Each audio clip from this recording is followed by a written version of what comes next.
So let me ask you this, why did the family cross the freeway? To save $1 million on their next home, that's why. Today we're comparing Carmel Valley versus Rancho Peñasquitos to break down where your money actually goes and figure out if either neighborhood is truly worth the price tag. So let's dive in. Where you live isn't just about the house, it's about your everyday vibe. Are you staring at a canyon with your morning coffee, or are you counting brake lights on the freeway during your commute? Let's break down Carmel Valley versus Rancho Peñasquitos, and yeah, they've got a lot in common, but they each bring a different kind of lifestyle to the table. Carmel Valley is kind of the golden child when it comes to location. It's snug right where the 5 and the 56 meet, and you're about 3 miles from the beach. You can literally go to the sand faster than it takes you to get to your morning Starbucks in the morning. And if you work in Sorrento Valley, you're looking at maybe an 8 to 10 minute drive. UTC maybe 12 minutes. Even getting downtown is only about a 20 to 25 minute drive with super easy access to the 5 and the 805 freeway. Some people even call Carmel Valley the most convenient spot in all of San Diego County, and honestly, they might be right. The airport, Balboa Park, Legoland, all within 20 to 25 minute drives.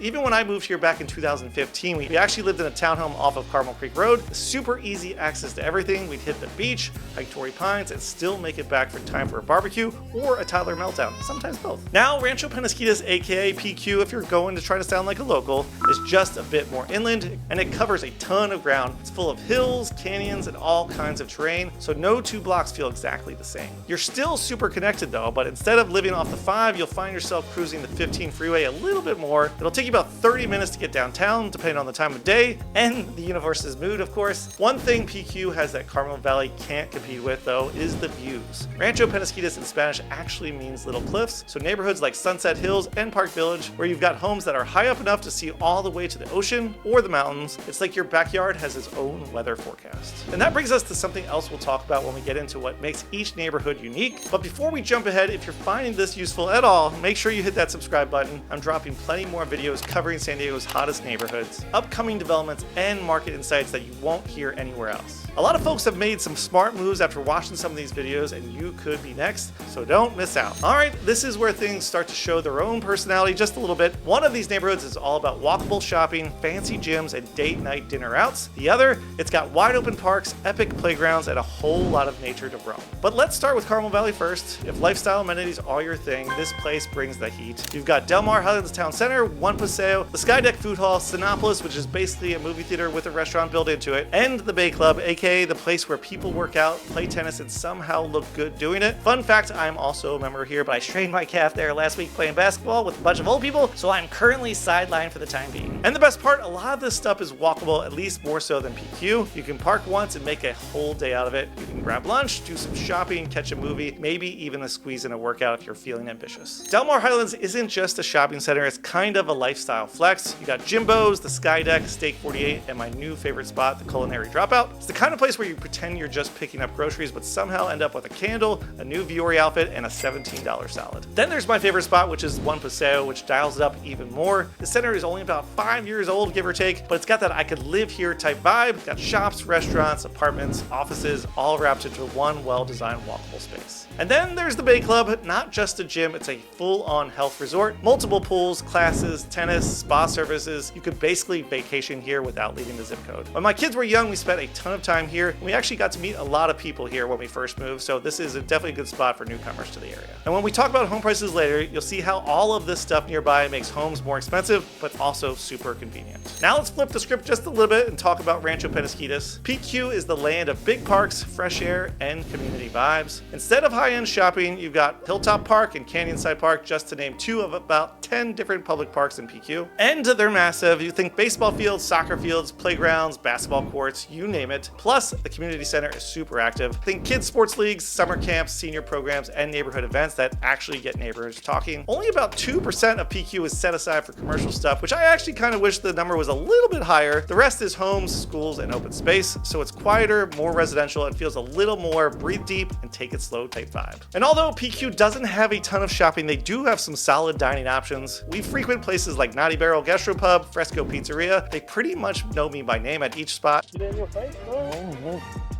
Oh, that's good. Really good.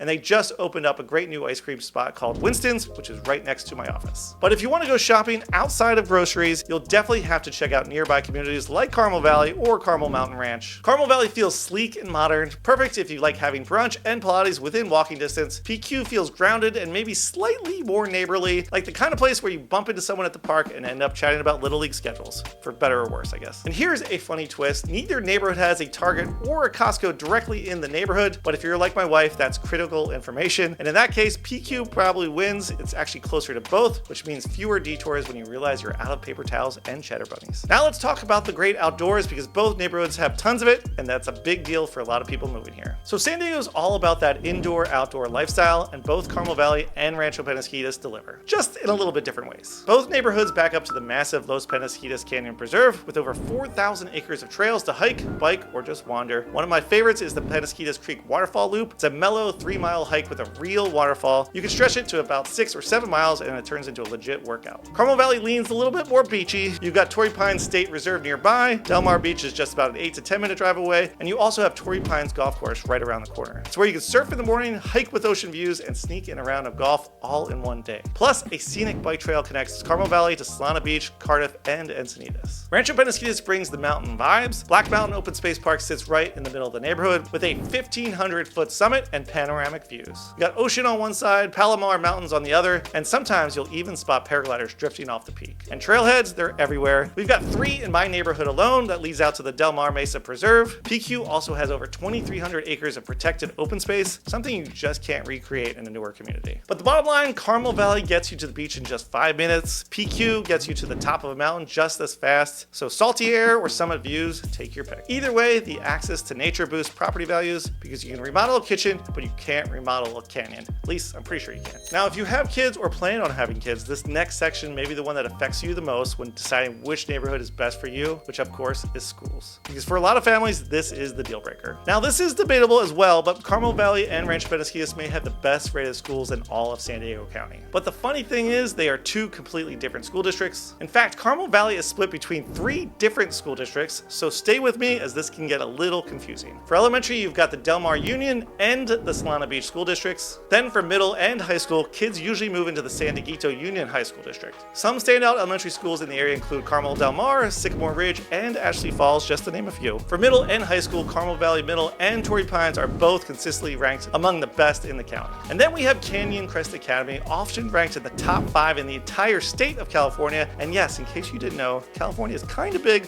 so that's saying something. And if you're looking for a Catholic school, they also have Cathedral Catholic. Rancho Peñasquitos, on the other hand, falls entirely within the Poway Unified School District, also one of the highest rated districts in the county. It has a bunch of well-regarded elementary schools like Deer Canyon, Park Village, and Adobe Bluffs. For middle school, there's Mesa Verde and Black Mountain, and for high school, you've got the highly rated Westview High School and Mount Carmel, both known for strong academics, great music programs, and some quality sports programs. So which one is better? It depends on who you talk to, frankly. Carmel Valley schools do tend to score a little higher when it comes to test scores and college prep, especially at the high school level. But PQ schools do hold their own. They often have smaller class sizes, more consistency with staff, and a strong neighborhood feel. You also might have an easier time getting into your assigned neighborhood school in PQ. In Carmel Valley, some campuses are so full that families get redirected to nearby schools. But if you're chasing elite academic performance, Carmel Valley might have the slight edge there. But here is my honest take. I recently went through all the great schools ratings recently, and the 2 areas are surprisingly similar. So choosing between them might come down to what feels right, not just a ranking. So just keep that in mind. And to be honest, we've had both of our kids in the Poway Unified School Districts for some time now, and we've had really good experiences so far, but we also have tons of friends in the Carmel Valley schools, and they've also really enjoyed it. So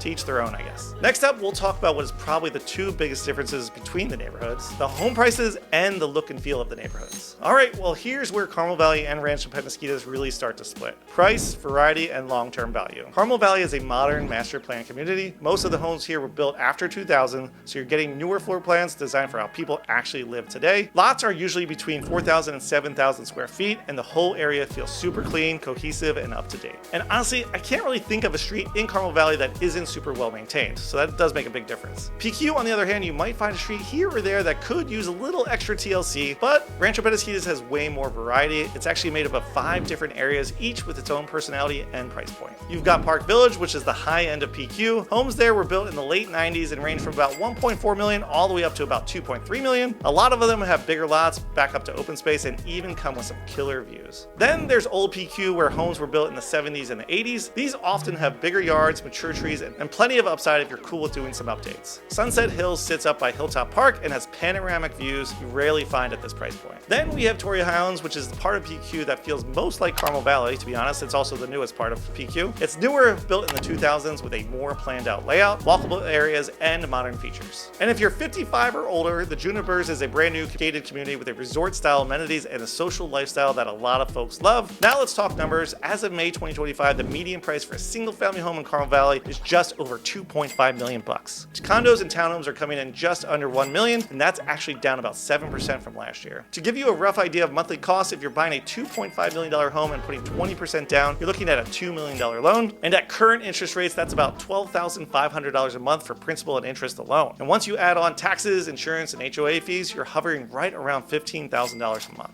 In comparison, Rancho Peñasquitos, the median home price is sitting right at $1.5 million, and with 20% down, that's a $1.2 million loan. Monthly payments for principal and interest are roughly $7,500, and after adding taxes and insurance, you're just over $9,000 a month. That's about a $6,000 monthly difference between the two neighborhoods that are literally right next door to each other. So why is there such a huge gap? Well, Carmel Valley has the edge when it comes to location. It's closer to the coast, has newer homes, and it's near a ton of high-paying tech and biotech jobs. Now, there's not a lot of available land, demand stays strong, and new commercial development keeps rolling in. All of that keeps home values pretty high. Meanwhile, PQ gives you all kinds of options. You get older homes, newer homes, and generally speaking, larger lots between 5 and 10,000 square feet. A lot of properties also come with no HOA fees, which adds a layer of flexibility that a lot of Carmel Valley neighborhoods just don't offer. Oh, and quick side note, I probably should have mentioned this earlier. Carmel Valley tends to be about 5 degrees cooler in the summer than PQ. I know it's a small thing, but once those Santa Ana winds hit, trust me, you'll feel the difference. But ultimately, it depends on your budget, your lifestyle, and location priorities. Both give you a great quality of life in San Diego's competitive housing market. So you're thinking about moving to Carmel Valley or Rancho Peñasquitos, you really can't go wrong with either option. I've actually lived in both. Both are solid picks. Let me help you figure out which one fits you best. Shoot me an email today at bern@off-the56.com to get started. I know these areas inside and out and can help you land an amazing deal, but don't wait. The San Diego market moves pretty fast. And if you don't stop and look around once in a while, you might miss it. And before you go, check out the next video I've linked right here. It breaks down the San Diego neighborhoods that are set to boom in value in 2025. Some of the spots might even surprise you. You don't want to miss it. See you in the next one. Bye.